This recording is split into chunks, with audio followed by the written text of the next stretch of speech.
Good morning, Huntsteaders. Here we are on another beautiful sunny Southern California day in the garden.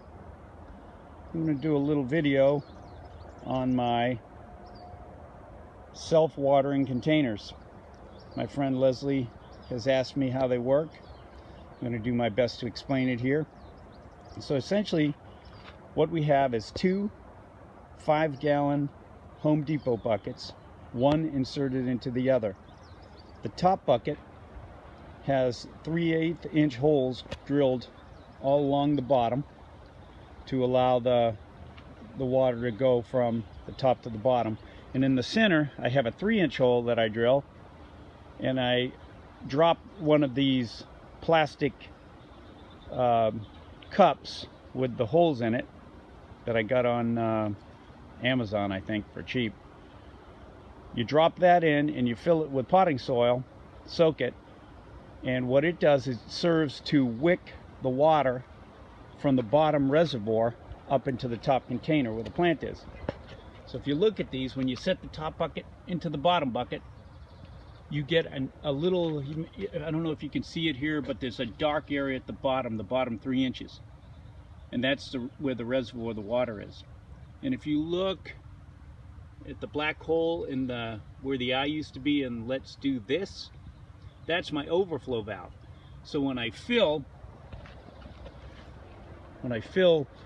one of these plants or one of these containers,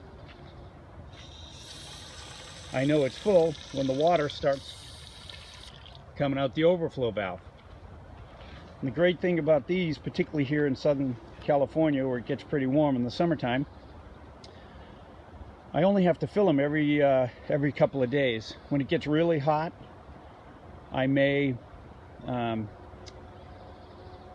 sprinkle a little water on the top and let it go down, but by and large it encourages the roots of the plant to grow deeper in search of the water, and they work really well. I prefer the Home Depot buckets. So this is the 4th year that I've been using these buckets here, and you can see they're all in really good shape. I also use some Lowe's buckets, but they got pretty brittle. You see every one of them has cracking along the lip. This one was a result of an accident when I threw a fertilizer bag over the fence and miscalculated where the empty spot was. But they just don't hold up as well, and they don't really fit as well in the bottom, so the overflow valve or hole is a little trickier on the Lowe's buckets. So if you're going to do it, I would recommend the Home Depot buckets, and they do work great. And I use them for tomatoes, peppers, tomatillos, and I've got a cucumber in here.